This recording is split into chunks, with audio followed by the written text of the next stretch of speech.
할렐루야. 저는 시간 여러분과 함께 예수 부활, 나의 부활 이 같은 제목으로 은혜를 나누고자 합니다.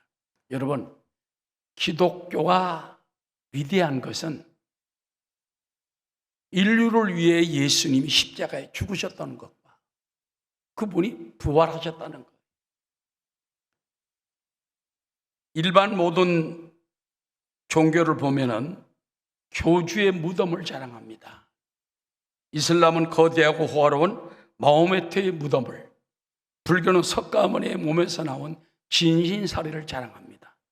그러나 우리 기독교는 빈 무덤이에요. 왜? 예수님이 다시 죽음에서 살아나셨기 때문입니다. 그러므로 예수 믿는 우리 그리스도인들은 예수님이 빈 무덤의 주인공인 것처럼 우리도 그 믿음을 가지면 무덤에 있지 않아요. 죽어도 살겠고 살아서 믿는 자는 영원히 죽지 않는 부활의 삶이 되는 줄로 믿습니다. 할렐루야. 그래서 부활절은 예수님이 2000년 전에 죽으셨다 부활한 것만 기념하는 게 아니에요. 그 부활이 나에게 부활이고 앞으로도 나도 빈 무덤의 주인공이다. 우리 옆에 있는 분에게 한번 인사합시다. 당신은 빈 무덤의 주인공입니다. 당신은 빈 무덤에, 여러분 무덤은 비었어요. 왜? 부활하기 때문에. 이번 부활절은 빈 무덤의 주인공들 다 되시기를 주의 이름으로 축원합니다. 고린도전서 15장 13절에 보면 만일 죽은 자의 부활이 없으면 그리스도도 다시 살아나지 못하셨으리라. 여러분, 예수님이 부활하신 것은 죽은 자의 부활을 위해서 부활하신 거예요. 오늘 저는 예수 부활, 나의 부활, 여기에 대해서 몇 가지로 말씀을 드리고자 합니다. 첫 번째, 예수 부활이 거짓이라 하는 사람들이 있습니다. 여러분, 사람이 죽었는데 부활한다는 것은 어마어마한 사건입니다. 성경에 많이 나와 있죠. 엘리야가 죽은 여인의 아들을 살리고 또 엘리사도 살리고 예수님은 알다시피 나사로도 살리고. 그렇지만은 과연 우리가 죽었다가 부활할 수 있을까? 예수님의 부활을 믿지 못하는 사람들이 너무나 많습니다. 많은 무신론자나 회의론자들인 것입니다. 그들은 예수 부활은 거짓이라고 주장합니다. 어디에서 근거해서 그런 말을 할까요? 먼저 그들의 몇 가지 예수님 부활이 거짓이라는 논거를 보겠습니다. 첫 번째, 예수님의 가사설, 예수님은 가짜로 죽었다. 그걸 말합니다. 예수는 그 당 죽지 않고 기절했다는 말인 것입니다. 보통 일반 죄수들은요, 십자가에 매달아 놓으면 3일 정도 있어야 죽는데요. 3일 정도. 예수님이 6시간 만에 죽었다고 끌어내렸다. 가짜 아니냐? 빌라도와 총독과 짜고 친 고스톱 아니냐? 그럼 고스톱이면 안 돼. 짜고 친 연극 아니냐? 그리고 죽은 자에게서 왜 피가 나느냐? 이것도 이상하다. 영국의 저널 로얄 칼리지 오브 피지시안스는 예수가 자신의 부활극을 꾸며냈다고 주장하기도 합니다. 그러면서 뭐라고 그러는지 압니까?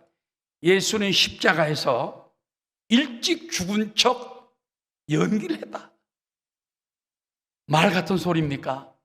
이거를 영국의 저명한 저널에서 발표를 하고 그걸 주장을 하고 있어요. 여러분, 과연 맞습니까? 성경에 명백한 증거가 여기 있습니다. 요한복음 19장 30절에 보면 예수께서 신 포도주를 십자가에서 받으신 후에 이르시되 다 이루었다 하시고 따라하시다. 머리를 숙이니 영혼이 떠나가시니라. 예수님 죽는 장면이 십자가에 그대로 나와요. 이날은 준비일이라 유대인들은 그 안식일이 큰 날이므로 그 안식일에 시체들을 십자가에 두지 아니하려 하여 빌라도 총독에게 그들의 다리를 꺾어 시체를 치워달라 하니 그랬습니다. 그래서 다리를 꺾는 것은요, 아까 말씀드린 것처럼 십자가에 매달아 놓으면은 그 십자가형이 가장 잔인하고 끔찍한 처형법입니다. 십자가 사람을 산채로 못 박아 매달아 놓으면 숨이 끊어지는 시간까지 3, 4일 정도 걸린답니다. 피가 싹 흘리고 진액이 다 마르죠. 그래가지고 죽게 되는 것입니다. 그런데 예수님이 돌아가시는 바람에 뿐만 아니라 그 다음 날이 안식일이거든. 유대인들도 안식일날은 또 일 안 하려고 그래요. 절대. 더군다나 그런 거 치워달라, 더럽다. 그래가지고 치워달라고 빌라도 총독에 대제사장 호생에 들어가서 말한 거예요. 치워달라. 총독께 부탁해서 된 일입니다. 그 다음에 한 사람이 예수님 옆구리를 창으로 찌르잖아요.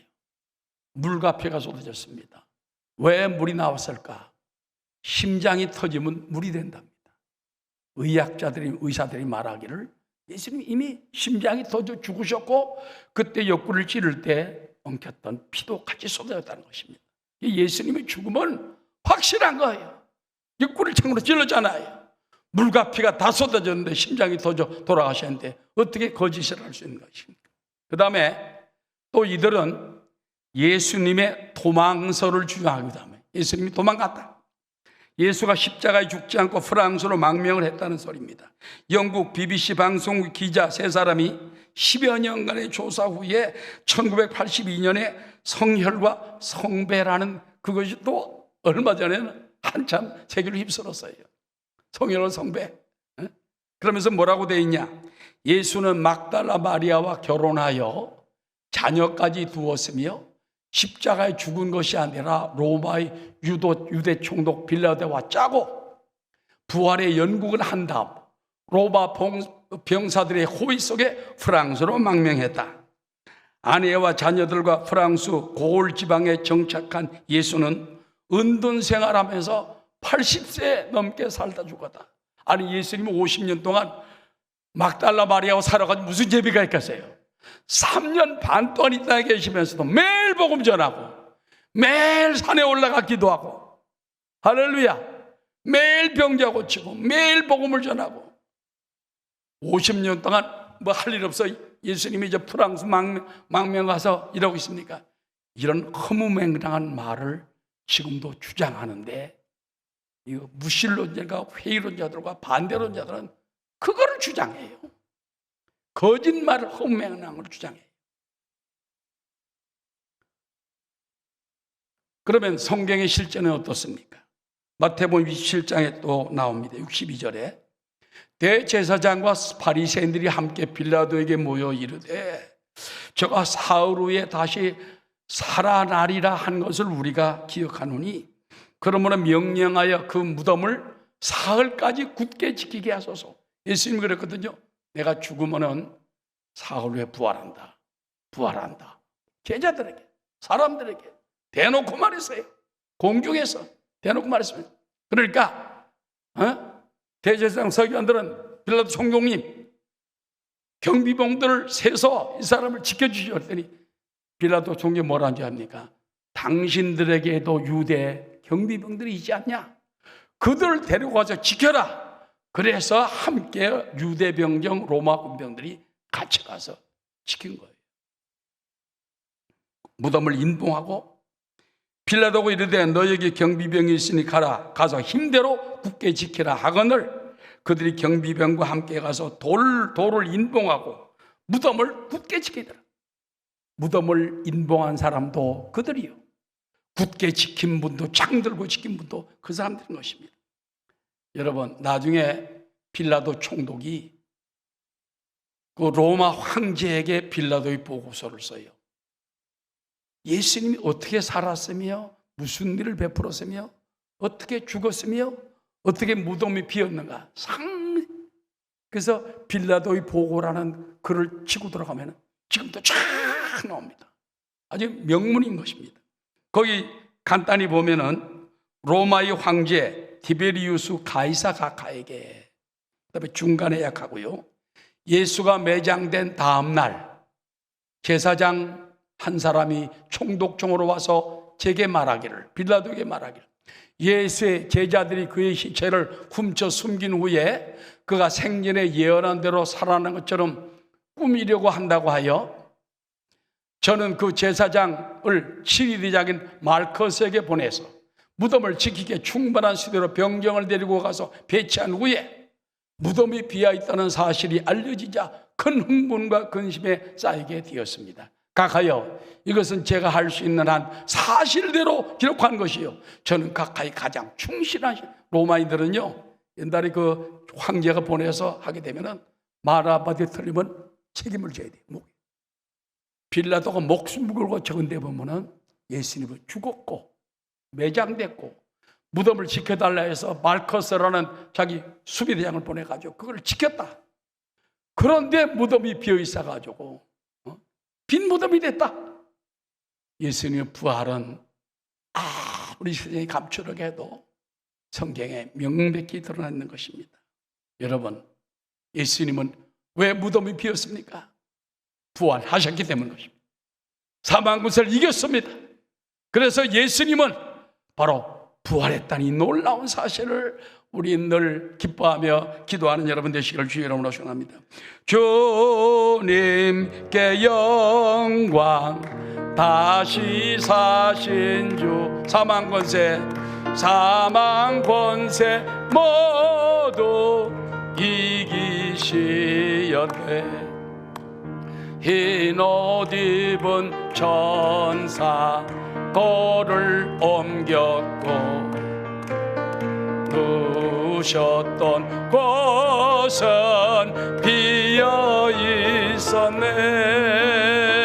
주님께 영광, 다시 사신 주, 사망 권세 모두 이기시었네. 자, 첫 번째 우리가 알아본 것은 지금도 수많은 무신론자, 회의론자, 반대론자들은 예수 부활은 거짓이다, 도망가거다, 기절한 거야, 뭐 별 소리를 다 만들어냅니다. 허무맹랑한 거짓입니다. 우리는 성경 말씀을 믿습니다. 1점이라도 변함없는, 저 하늘이 무너지고 이 땅이 거짓날지라도 하나님 말씀 변함이 없어요. 이 말씀대로 그대로 이루었다는 것을 여러분 생각하시기 바랍니다. 그렇다면 오늘 큰 두 번째입니다. 예수 그리스도의 부활이 진실이라는 증거가 있습니다. 첫 번째, 성경은 예수의 부활에 대해 미리 예언해 놓았습니다. 여러분, 성경에 그런 말이 있어요. 신구약 모든 성경은 다 짝이 있대, 짝이. 그래서 신약에도 짝이 나오는 게 있는가 하면 어떤 때는 구약끼리, 또 구약과 신약이 짝이 되어서 다 이렇게 밑받침을 해줘요. 여러분, 예수님의 부활에 대해서는 이미 예수님 부활 전에 예언해 놓은 사실입니다. 구약의 3일 만에 살아난 요나의 표적을 비유로 예수님이 말씀한 적이 있어요. 자, 마태복음 12장 38절입니다. 그때에 서기관과 바리새인 중 몇 사람이 말하되, 선생님이여, 우리에게 표적 보여주시길 원하나이다. 예수님께 말했죠. 예수께 대답하여 이르시되, 악하고 음란한 세대가 표적을 구하나 선지자 요나의 표적밖에는 보일 표적이 없느니라.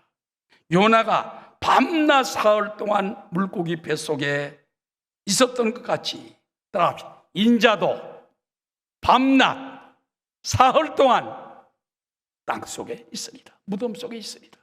그 말이. 많은 예수님 당시 사람들은 표적 보여달라 할 때 예수님은 부활의 표적을 말했어요. 요나가 벌써 물고기 뱃속에 사흘 동안 있다가 살아나와서 니느웨 성을 전파할 때 복음이 다 증거되지 않았냐. 그런 것처럼 나도 요나처럼 사흘 동안 있다가 다시 부활할 것이다. 성경의 명백한 예언인 것입니다. 그 다음에 예수님은 또 생전에 고난당하시고 죽으실 것과 부활을 말씀했어요.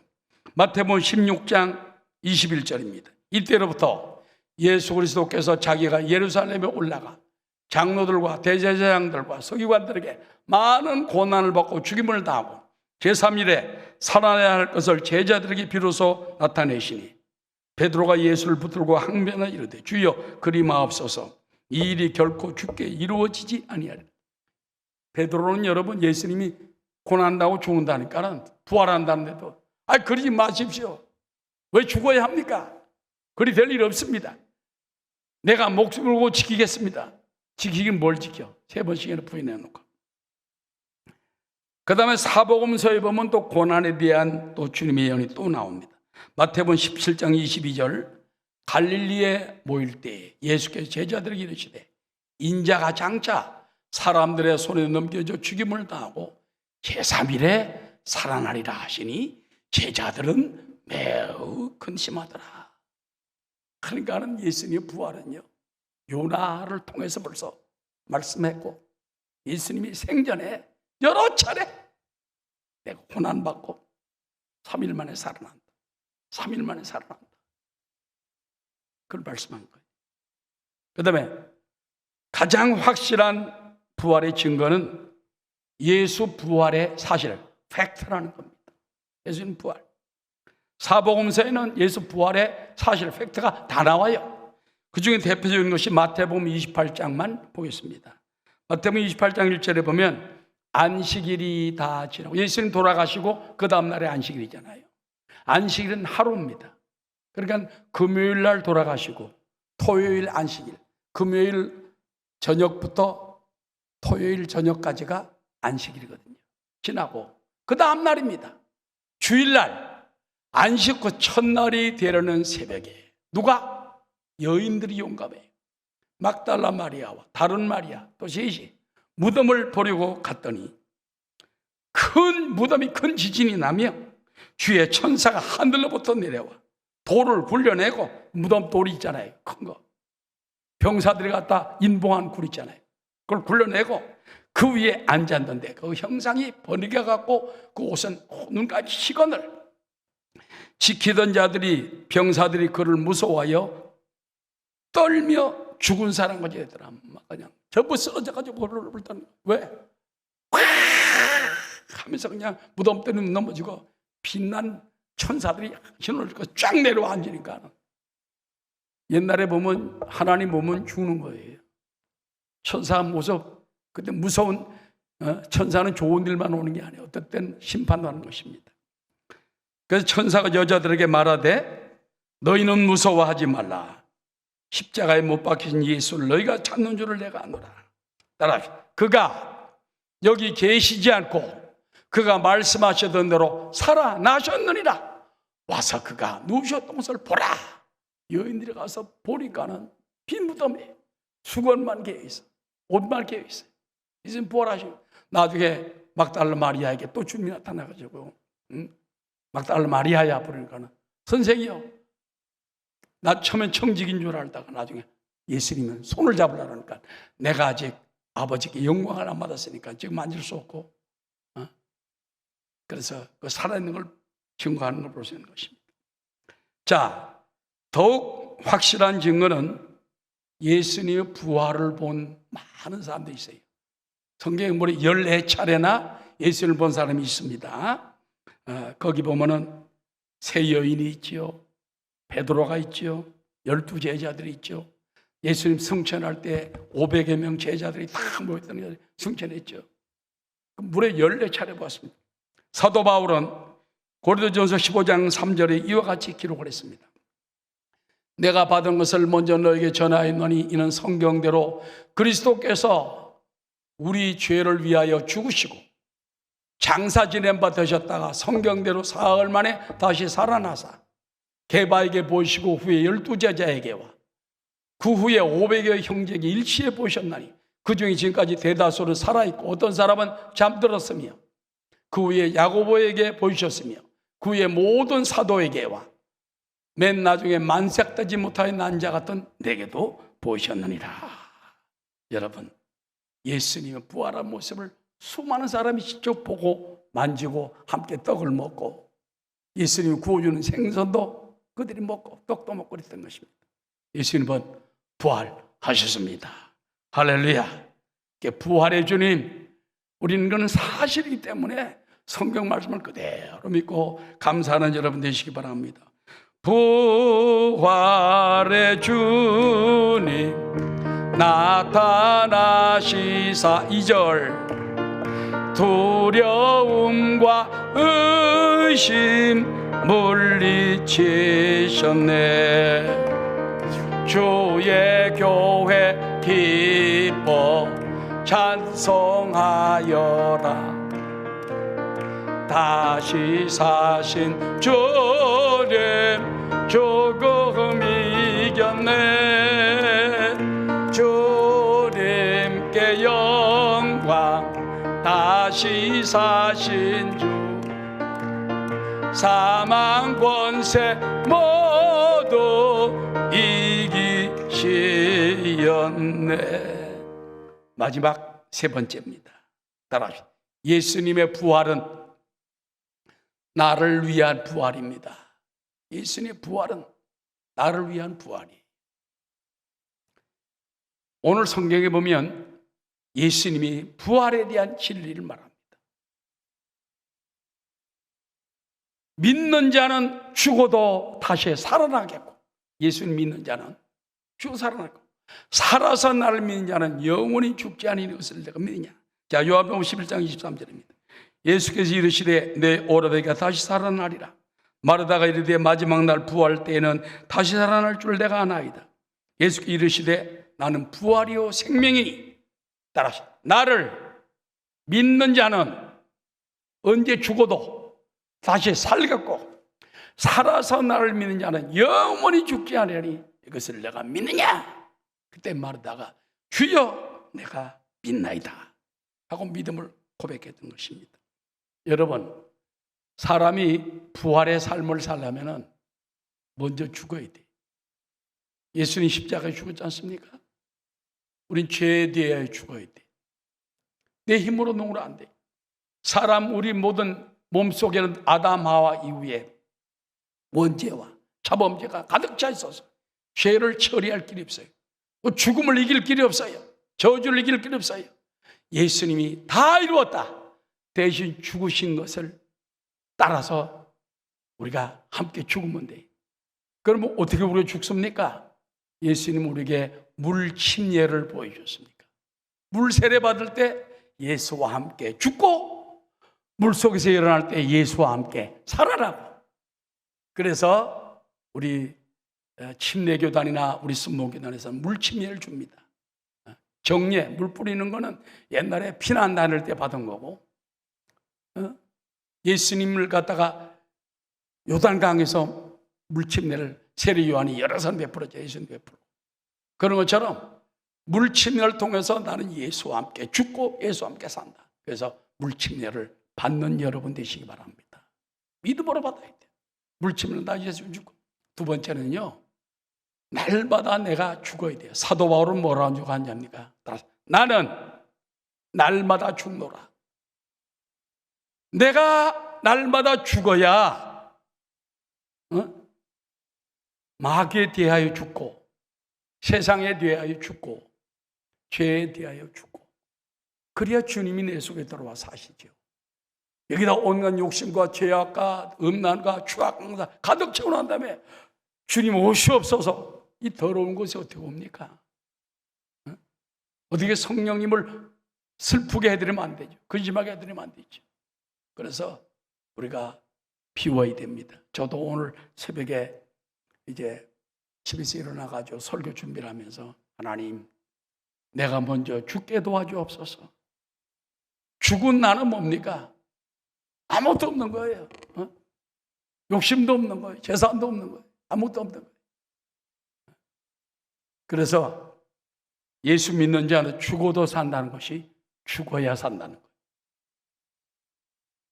내가 주와 함께 죽고 주와 함께 산다 그러지 않습니까? 그래서 내가 주의 손에 나의 손을 포개고 주의 발에 나의 볼을 포개요. 내가 주와 함께 죽고 주와 함께 날마다 살고 주와 함께 영원히 살고. 믿습니까? 그럴 때 예수님께서 나타나셔가지고 이리로 올라오라 할 때에 주 안에 죽은 자들이 올라갈 수 있는 거예요. 세상이 꽉 차가지고 욕심에 가득 차 있으면은 죽질 않았기 때문에 못 올라갈지도 모르는 것입니다. 마르틴 루터는 신자와 불신자의 사후의 차이를 이렇게 냉혹하게 말합니다. 신자는 영광의 부활의 몸으로 다시 살게 되나 불신자는 영원한 사망, 그 지옥의 치욕과 고통으로 소생될 것이다. 여러분, 많은 사람들은요, 예수 믿으면 잘 되면 천국이고 안 믿으면 본전인 줄 알아요. 아닙니다. 안 믿으면 지옥이 유황불이. 정말 그런 게 있습니까? 예. 누가복음 16장에 보면은 부자와 나사로 이야기가 나오지 않습니까? 한 집에 큰 부자가 살고 있어요. 부자는 얼마나 돈이 많고 인기가 좋고 명예가 좋은지 날마다 연회, 날마다 파티를 베풀어. 아름다운 정원에 막 수많은 선답 선녀도 옷을 쫙 입고 막 연예인들도 오고 막 트로트 가수들은 안 오겠지만 연예인들도 오고 막 노래하는 분도 오고 성경에 보면 에브리데이 매일 연회를 베푸는 거예요. 파티. 근데 그 문간에는 나사로라는 거지가 있어요. 온몸에 병이 들었어. 떨어지는 떡 부스러기 주워 먹어. 그걸 먹고 살고 있어요. 어느 날 둘 다 죽었어요. 거지도 죽고 부자도 죽고. 부자는 하나님을 안 믿었기 때문에 지옥불에 떨어졌어요. 너무 뜨거워. 그래서 딱 쳐다보고 난 다음에 보니까 나사로가 저기 아브라함의 품에 딱 안겨있고 낙원에 들어가 있는 거예요. 거기는 막 고통이 없어요. 그래서 아버지 아브라함이야, 당신 품에 있는 나사로를 시켰어. 물 한 방울만 손가락 끝에 찍어가지고 내 혀에 떨어뜨려 잠깐만 혀를 서늘하게 해주십시오. 그때 안 된다. 너는 이곳으로 쏘고 나로 갈 수 없다. 어마어마한 비극인 것입니다. 자, 누가복음 16장 23절입니다. 그가 음부에서 고통 중에 눈을 들어 멀리 아브라함과 그의 품에 있는 나사로를 보고 불러 이르되 아버지 아브라함이여, 나를 긍휼히 여기사 나사로를 보내어 그 손가락 끝에 물을 찍어 내 혀를 서늘하게 하소서. 내가 이 불꽃 가운데서 괴로워하나이다. 그렇기 때문에 이 나사로는 하나님을 믿고 예수를 믿고 믿음을 가졌기 때문에 하나님 은혜로 낙원에 들어갔어요. 천국에. 믿지 않던 부자는 지옥에 떨어진 것입니다. 마태복음 10장 28절에도 분명히 믿지 않는 자의 형벌을 말합니다.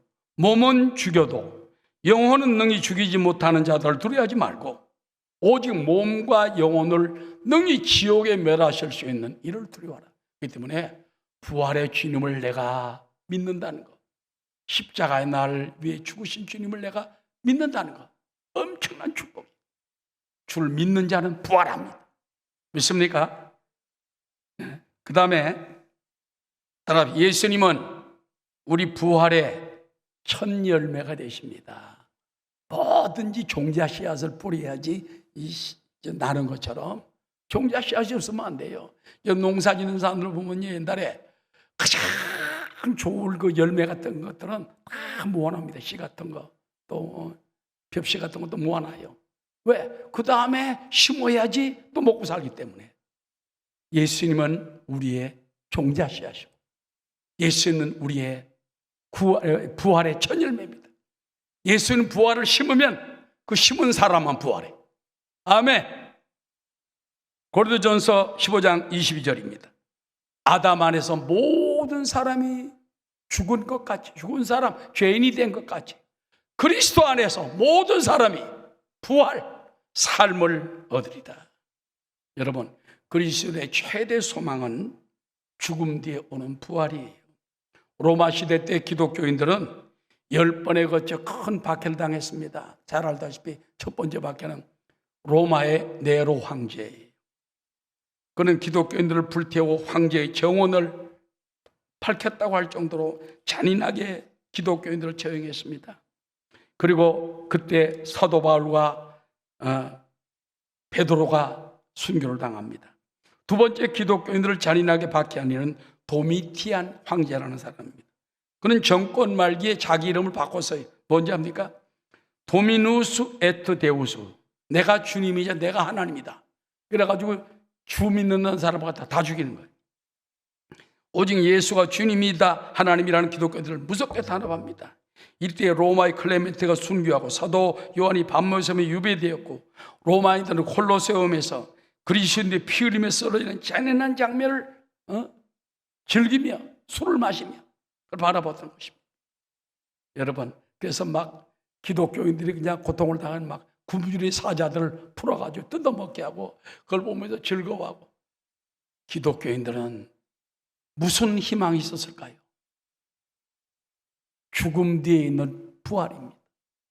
예수님 부활한 것처럼 우리가 짐승이 뜯겨먹기도 목이 잘려도 화형을 당해도 나는 부활한다. 나는 부활한다.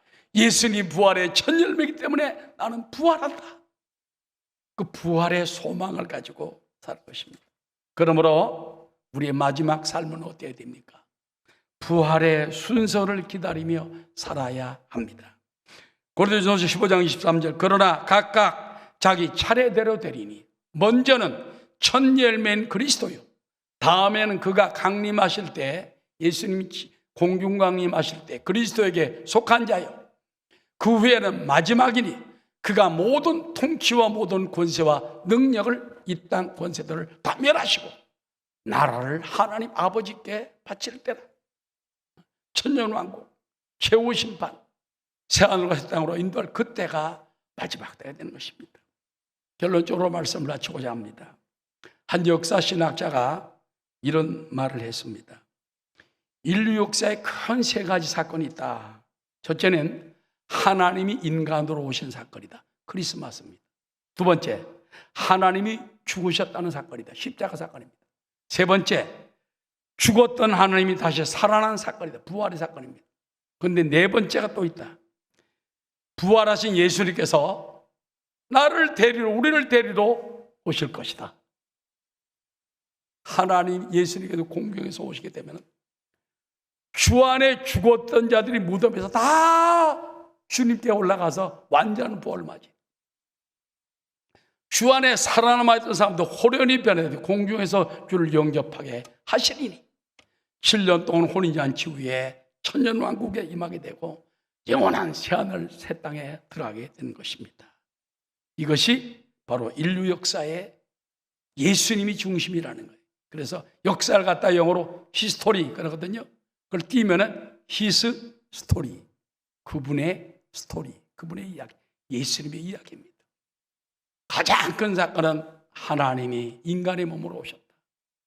그 인간의 몸인 예수님이 죽으셨다. 그분이 다시 부활하셨다. 하늘 성천했다가 다시 우리를 데리러 오신다. 그 날을 바라보는 삶이 우리 부활의 삶이 되는 줄로 믿습니다. 할렐루야. 그래서 우리는 늘 매일매일 부활의 삶을 살아야 돼요. 그러기 위해서 예수님께서 내가 떠나가는 것이 너에게 유익이라.